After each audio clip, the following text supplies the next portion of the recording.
There. Hey, everybody. Good evening. I'm Hannie, and I'm with Jerry, as we all know. And tonight we're going to be talking with Michael. Michael, thank you so much for coming.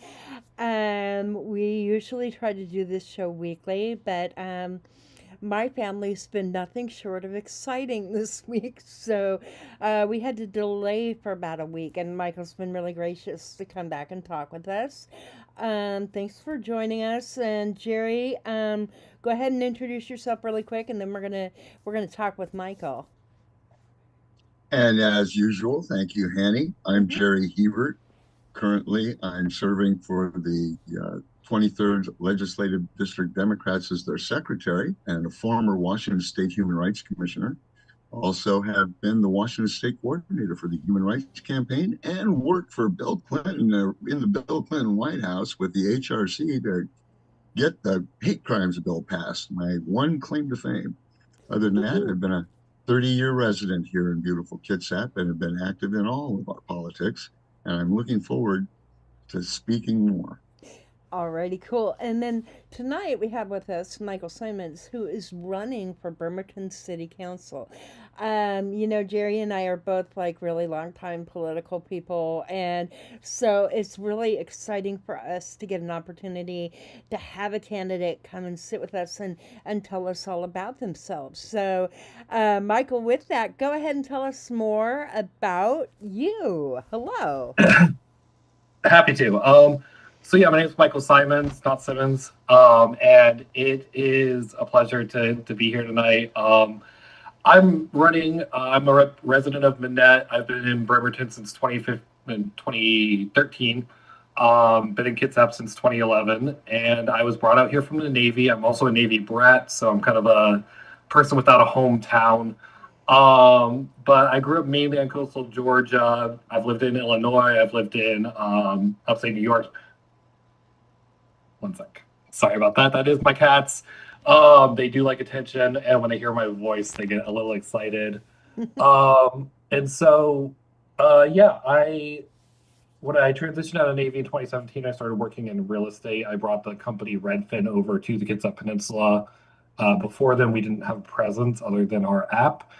But we are local agents. We have built up a very strong local community here. And that kind of started getting me involved in, housing initiatives, helping homeless people. And then we don't really have an office over here. And so that got me working with a lot of small businesses, finding my favorite coffee shops. And I've been all over the peninsula. I work all the way down Gig Harbor, Tacoma Narrow Bridge, all the way up to Sequim and Port Townsend. Um, and I've seen what a strong community kind of means, and then I've seen what happens when you don't have a strong community. And so a lot of a lot of my work is kind of with building stronger communities, stronger small businesses, and finding ways to get people who want to help resources to help. That's cool. All right.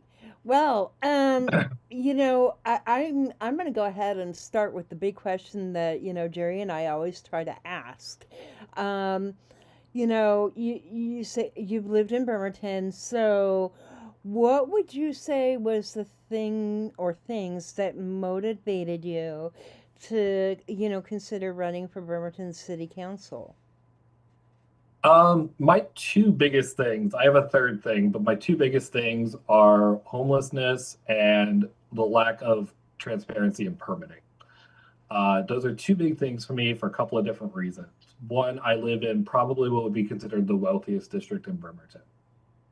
We also have the largest unhoused population in the city. Those two don't really vibe with me. It's something that I think that we need to be able to spend more resources with and also connect more people to help others, right? So there's a lot of people in our homeless situation who can't go to the Salvation Army or can't go to Catholic charities because they've been put on do not serve lists, and or they have addiction disorders and stuff like that. And so we need to find a way to change our homelessness path so we can sort these people into categories where we can get them the help that they need. So if they have an addiction, if we have someone with an addiction disorder, we put them in a detox center. Or if we have somebody who has been detoxed, we don't put them with someone who is actively using. Like that shouldn't happen. And so this like one size fits all homelessness situation just doesn't seem right to me. The way I've always described it is homelessness is like somebody who was ejected from a vehicle in a car accident, and you have like 10 surgeons sitting around waiting to help them. You need to figure out which one needs to go first. That's kind of how I view the homelessness population. And then, especially a year or 2 years ago, when we just had the massive encampment over on MLK and the massive one right behind the Starbucks off of 6th and Warren. I just like remember seeing that, and I was like, what is the city doing? And the answer was nothing. And so that was kind of when I started getting more involved. That's when I met people from Rock the Block. That's when I met Kimmy, with the Bremerton homelessness support group. And I give money where I can. I try and help out where I can. I've worked, like back when I was in college, I worked a needle exchange program. I'm not afraid to meet these people, but I think that a lot of our city employees are. And I think that we need to work on a campaign of destigmatization and make sure that they understand that these are people who need help, not people who need to be shunned. That's a big thing of mine. And it's hard because I sell houses, right? I know how expensive it is to buy a house. I know what a mortgage costs today. And so I know that we can't get these people into your average housing. We've got to get them into subsidized housing. We've got to find ways to raise money for that. And that kind of leads to my second point, which is why I say they're my top two issues, but they're really joined together, is we have so much empty commercial buildings in our city. A city that thrives. I talk to small business owners here. They're thriving. They're doing well. People are in their stores, right? They're not closed doors. We're not an economically depressed zone. But then we have commercial business owners who aren't fixing up their buildings, and they're just saying, oh, Bremerton's too economically depressed to rent out this large building space. I live in Manette. I used to go to Derblockin. Right. That building has been empty since, I think, 2016, 2017. Mm-hmm. They want $8,000 or $9,000 a month for rent. That's insane. I look at the former Manette Trading Post, right? Something that would make a great wine bar. It's got that roll-up door. It's just like Dog Days. Dog Days is occupied. The Manette Trading Post isn't. The old doctor's clinic on 4th. You're telling me that's not something? And so, like, I see these economically depressed buildings that are being used as tax write-offs for these business owners, instead of the business owners being told to make sure they get rented. And I'm just like, I think city council can do something about that. Mm-hmm. And then I hear businesses tell me, like, oh, we tried to open in Bremerton and we couldn't get the permits in time, so we opened in Port Orchard, we opened in Polsbo. And that frustrates me, because that means the city's not getting the tax revenue that we can use to help the housing population. See, it all kind of lines up. We're losing revenue, and then we don't. That means we don't have the revenue to help the people, and it just kind of starts spiraling down a drain. And so I think that if we focus on the two issues together, we can definitely build a stronger coalition to help our housing population get housed, and to help our small businesses get into storefronts to make more revenue for the city. All right. Thank you. Yeah. Jerry, go ahead. We've had the discussion ongoing about our homeless population, and we have a really good network of grant writing and grant processes that do make it happen, except that most of our population wants it right now. We need it yesterday. Most want it right now. And as you know, government doesn't move quickly because it's representing everybody. So how are you, or what are you planning to do to help build the coalition that will then also do some substantive work in homelessness? Well, I think a lot of it is highlighting it. I think that Bremerton Housing Authority is probably one of the most capable ones in Western Washington, bar none. Like, I would like to see somebody challenge me for that. I think the work that they're doing, their ability to raise funds and purchase buildings to put teenagers and young adults into housing, as they just did with the new center, which name I just forgot. Please don't. But I think they're doing really great work, and I think the city needs to help the residents of Bremerton understand that, because I think the residents are really frustrated is they don't see these things. They see a random Kitsap Sun article that disappears in like 2 days.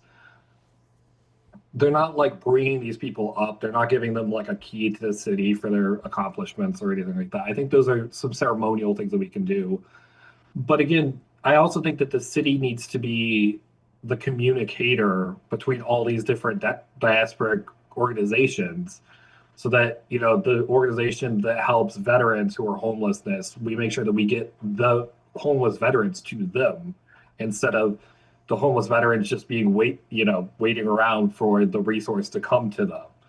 I think that the city needs to stop chasing around encampments and breaking encampments up, so that organizations like Rock the Block don't have to purchase a minivan to go find their people. Like, that seems insane to me. So it's a combination of again, city council, we can pass some ordinances and stuff like that, but really what we need to do is we just need to highlight the organizations that are doing the work and then find grants for them. Those are the two things we need to do. They need to be better funded, and they need to be highlighted and rewarded for their work, so that people understand, like, yes, we have a homeless population and we are doing work to make it better, instead of, oh, why are there all these homeless people on the street when the city's not doing anything about it, which is the current situation.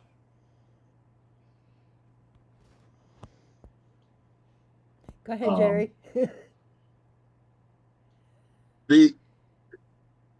Well, and homeless, actually, the other thing I want to speak about this, there is another section I have on this.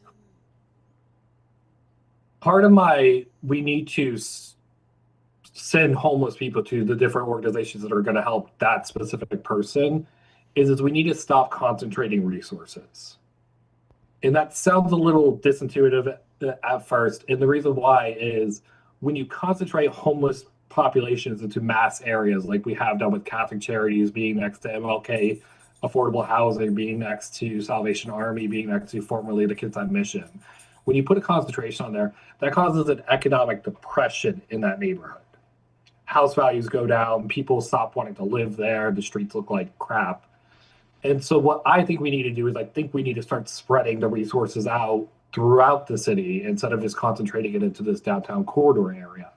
It is nice to have a couple of things located near Peninsula Community Health, but I think we could have some stuff over in, the Harrison Heights neighborhood, where they have all these medical buildings. Like, maybe we can move a resource over to there. Maybe we can move something over to West Hills. Maybe we can move something over to Kitsap Way. I think when we concentrate everything into these tight-knit areas, it just causes this sense of Bremerton being a very poor and rundown and crime-infested area, because that's what people associate with homelessness, when that's not really the case. Like, Bremerton sells $1 million homes all the time, but people don't know that because they see Sixth and Warren every day. Right. And I think that's a big problem with the city. I think if we don't striate subsidized housing, low-income housing, homelessness resources throughout the entire neighborhood, then we end up causing a neighborhood to be punished by being the poor neighborhood.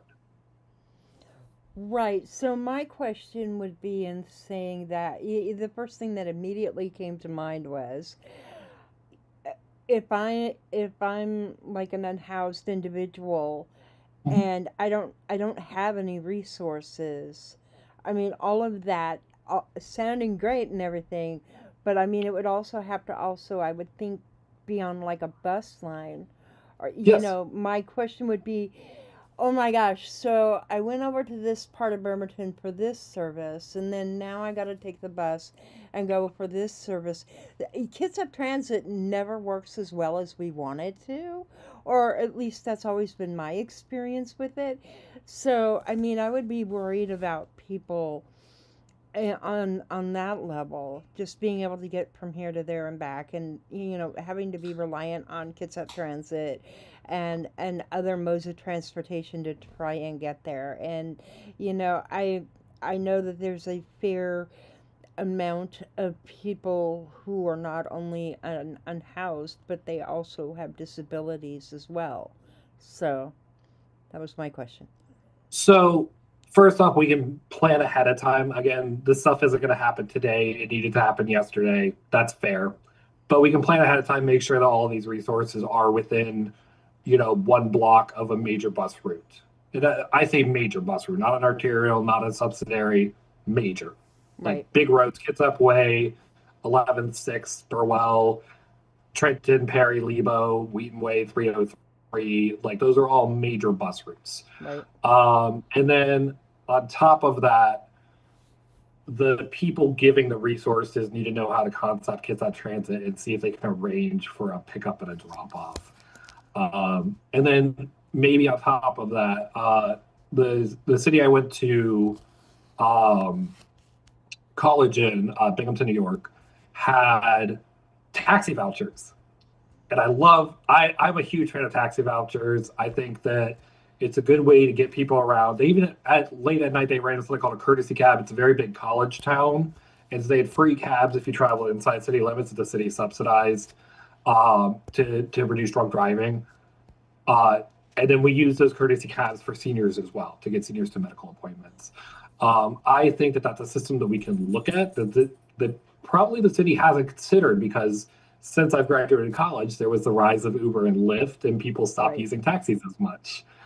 But when I talk to some of the taxi drivers here, I love talking to taxi drivers when I see them like parked at like a 7-Eleven or something like that, because they really see the city. Mm-hmm. And so talking to them, being like, hey, who are your common people? And it is your senior people, your disabled people, and sometimes your unhoused people. Like they say that that's the majority of their demographic now. And a lot of them are using a subsidized riding system. And again, I think, if we can find ways to raise the funds for it, get the grants for it, we can bring that in. And I think that it's just a kind of a novel concept, because I haven't seen courtesy cabs out here in Western Washington. It's very common in upstate New York, where we would buy the old New York City taxis, and they would basically drive them into the ground. They like rhino line them just in case anybody, got any body fluids anywhere. But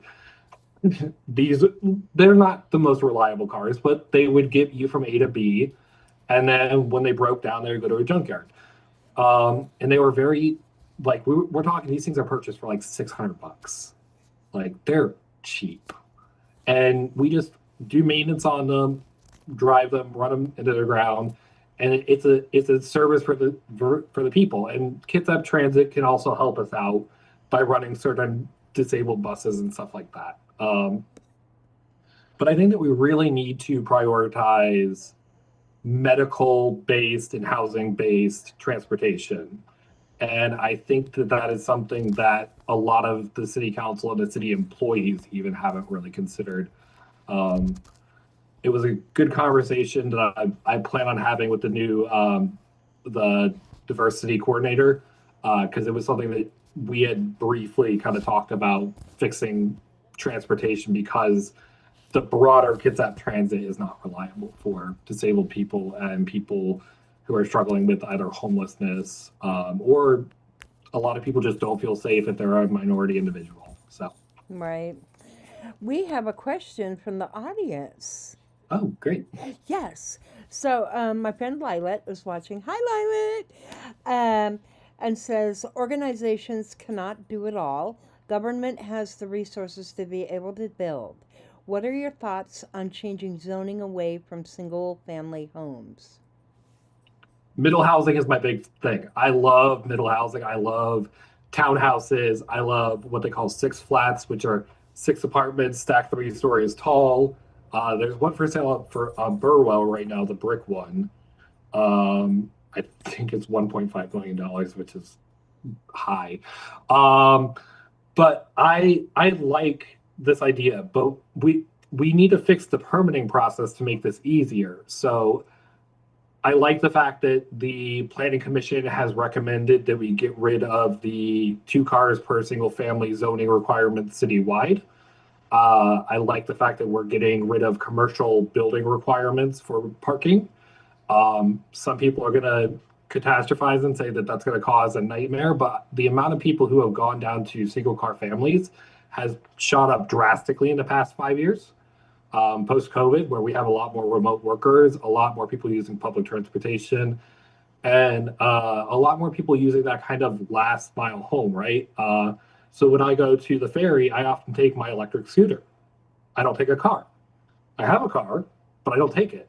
And so I don't need two to four street parking. You know, I have my driveway, my garage, and I have two on the front. I don't need 6 parking spots for my one house. And I'm a car collector. Like that's saying something. But I think that there's also things that the city needs to do. One of the things the city passed was an ordinance to allow 2 additional dwelling units per single family resident. I absolutely love it because this is actually the #1 way a lot of cities in Europe have funded their senior citizen pension program is by taking a senior who's living in a single family unit and allowing them to build rental units on their property that they could use as subsidized income.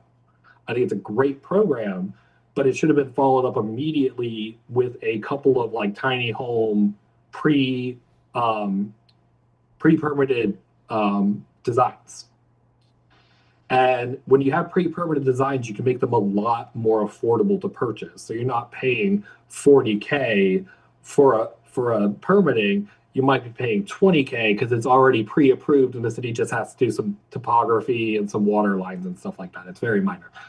And so I think that the city needs to focus a lot on pre-permitting, not only of ADUs, but also single family homes, of townhouses, duplexes, quadplexes, triplexes, just having a list of pre-permitted offers that you can choose from that'll make the permitting process much more affordable, much more accessible, and much more streamlined, right? Like if you have a pre-permitted design, it should take 2 to 3 months to get through the full permitting process. It's taking on average about 18 months to permit a full property. Like that's a lot. Yeah, and you know, just this week, Port Orchard released 3 of those designs as pre-done ADU things that you can do within the city of Port Orchard. And it was really interesting sitting in city council and listening to the mayor describe exactly, how to make that happen and the steps, and much of what you've just said I actually learned from Rob Putansu earlier last week, because it was like, oh, I didn't even know this was a thing, the pre-packaged ADUs. And I think Port Orchard has like 3 models and they're all really nice. I was really amazed. And my goal would be like 12. Yeah. But I'm definitely a more the merrier. And also, the thing I love about living in Manette is people always say like, oh, Manette's just single family homes. I'm like, well, first off, we're flanked by apartment buildings on each side. We have the old Navy housing over here as well. And then on top of that, you walk through this neighborhood and you will see duplexes, you'll see triplexes. There's a quadplex 2 blocks away from me, and I'm in the dead center of Manette. I'm right off of 16th and Nipsic. And you walk 2 blocks down on Trenton, there's a duplex, and then there's a quadplex right next to it. And people are like, oh, there's no, housing is so restrictive. And I'm like, it used to not be. Yeah, I love Manette like that. Hey, so we are at time. Oh my gosh, we barely got into things. So hopefully, maybe we can have you come back again. Yeah. Next time, let's focus on my 3rd topic, my kind of like not as well-known one. Oh, yes. Okay. I'll tease it out a little bit because I love a cliffhanger. Yes. One of my favorite things to talk to people about is the resources the city pays for that people aren't using. Right. Oh my gosh, yes. So I found out that there's a wood shop in the Sheridan Community Center where you can go get taught how to learn woodworking skills. Right. And somebody asked me once, they're like, oh, I heard that you can get a pass to the Bremerton pool. And I was like, yeah, I think it's monthly. I looked it up. It's even more than that. You just have to go to one of the city centers. So the Senior Center, the Sheridan Center, the YMCA, or the Norm Dix building. And you can get your kids a free pass to go swimming for the day. Yeah. And on a hot day like we had it back on Wednesday, I think that would be great. Yeah. All right. Well, again, thank you for working with us through my family and their fun. Um, No worries. I hope everybody's yeah, doing well. everybody is okay, so I'm grateful for that. But hey, um, thank you again for coming, and we look forward to talking with you again. And good luck on your campaign. And my last question, last question: how do we find you? Say, like, I'm listening, and I'm like, wow, that Michael is an outstanding guy, and I want to come help him on his campaign. So I do have an Instagram and a Facebook page that has nothing on it right now because we're just my prints got delayed. So Monday we're getting our final proofs for my sign prints. Oh, good. But if you search Elect Michael Simonds, you'll find it there. Okay. On Instagram and Facebook. And then we are launching, once we have that symbol, we are launching the website too, which will be electmichaelsimons.com. Ooh, all right. Hey, so thank you again for coming. Did you have anything else you wanted to add real quick, Jerry? Yes, one thing. Mm-hmm. You're on my list. We're going to be sending the 23rd Legislative District, which actually does include part of Bremerton, is Yep. going to be sending out our endorsement forms on Monday. So when you get that, please fill it out and get it back to us. We do not do endorsements during primaries because contested races, but the same form is used. The sooner you fill it out, the better we can be prepared to endorse you later. Right. Excellent. And yeah, I just went through that with the 26th. So Oh, I good. think they actually make their decision on Monday as well. So All Yeah, right. it's you're gonna get more. Oh, no, I'm aware. I've been filling all of them out, no matter who they come from. good. It's kind of a blessing to run in a district that is so literally, physically, and politically divided. Where we have the 26th in the East Bremerton, or sorry, the 23rd in East Bremerton, and the Right. 26th in West Bremerton. Right. It's a very interesting duality of my district.